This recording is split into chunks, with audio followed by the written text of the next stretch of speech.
Assalamualaikum warahmatullahi wabarakatuh. Perkenalkan, nama saya Oktavia Sara Rahayu, NIM 2223290004 dari program studi Tadris Bahasa Indonesia semester 5 kelas A. Baik, di sini saya akan membuat tugas dari mata kuliah Perencanaan Pembelajaran Bahasa Indonesia. Dosen pengampu Bapak Median Heriadi, MPD. Baik, langsung saja soal yang pertama. Itu apa itu silabus dan RPP. Jadi silabus ini merupakan rencana yang berisi komponen-komponen mengenai tujuan, isi, bahasan pembelajaran, pokok bahasan, dan rincian kegiatan untuk merencanakan pembelajaran selama semester. Kalau RPP merupakan rencana pelaksanaan pembelajaran yang digunakan oleh guru untuk merencanakan proses pembelajaran di kelas. Lanjut soal yang kedua, yaitu apa perbedaan silabus dan RPP. Jadi perbedaan silabus dan RPP bisa dilihat dari tingkat detailnya.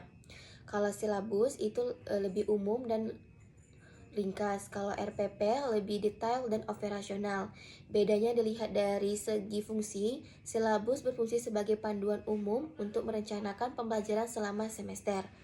Kalau RPP berfungsi sebagai panduan harian atau mingguan yang digunakan oleh guru untuk merencanakan pembelajaran di kelas. Bedanya dilihat dari segi cakupan. Silabus mencakup satu semester, sedangkan RPP mencakup satu atau beberapa pertemuan. Bedanya dilihat dari segi penanggung-jawaban. Silabus ini dibuat oleh tim pengembang kurikulum di tingkat pusat, sedangkan RPP dibuat oleh guru secara mandiri sesuai dengan silabus yang ditetapkan. Lanjut soal yang ketiga, yaitu apa yang dimaksud dengan Prota dan Promes. Jadi Prota ini atau program tahunan merupakan rencana pembelajaran yang disusun untuk selama 1 tahun ajaran yang berisi waktu dan materi pembelajaran. Yang dimaksud dengan Promes atau program semester ini merupakan penjabaran lebih detail dari program tahunan yang disusun untuk seluruh pembelajaran selama 1 semester, yang berisi aloksi waktu, kompetisi dasar, dan materi pembelajaran yang ingin tercapai selama 1 semester. Lanjut soal yang keempat, yaitu apa tujuan pembuatan Prota dan Promes. Jadi tujuan pembuatan Prota atau program tahunan dapat merancang pembelajaran selama 1 tahun ajaran. Yang kedua, memperhatikan seluruh kompetisi dasar itu tercapai. Yang ketiga, mengukur aloksi waktu pembelajaran lebih detail. Dan yang keempat, itu menjadi panduan pelaksanaan pembelajaran tahunan. Tujuan pembuatan Promes atau program semester itu dapat merinci program per semester. Yang kedua, mengorganisir materi dan waktu lebih detail. Yang ketiga, itu dapat memudahkan guru dalam mengelola pembelajaran. Dan yang keempat, dapat membantu tercapai target kurikulum lebih tepat waktu. Lanjut soal yang keempat, yaitu apa maksud dari tujuan pelaksanaan pembelajaran pengembangan moral dan karakter.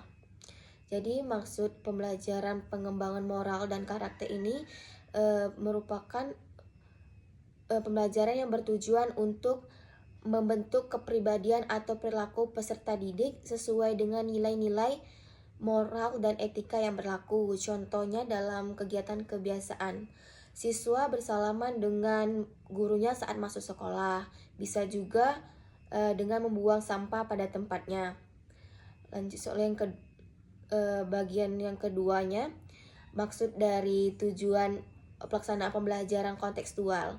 Jadi tujuan pelaksanaan pembelajaran kontekstual ini merupakan perencanaan pembelajaran yang menghubungkan materi pembelajaran itu dengan konteks kehidupan nyata siswa. Contohnya dalam pembelajaran bahasa Indonesia, guru memberikan tugas bercerita kepada siswa mengenai pengalaman festival atau adat budaya di daerahnya masing-masing. Kemudian lanjut bagian yang ketiganya, yaitu maksud dari tujuan pelaksanaan pembelajaran pengembangan literasi digital.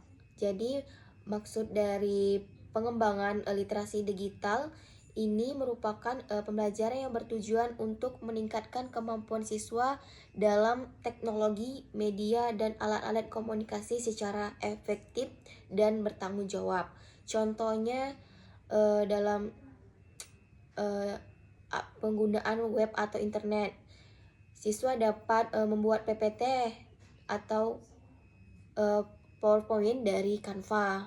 Bisa juga menggunakan media sosial, mendiskusikan pembelajaran di grup WhatsApp.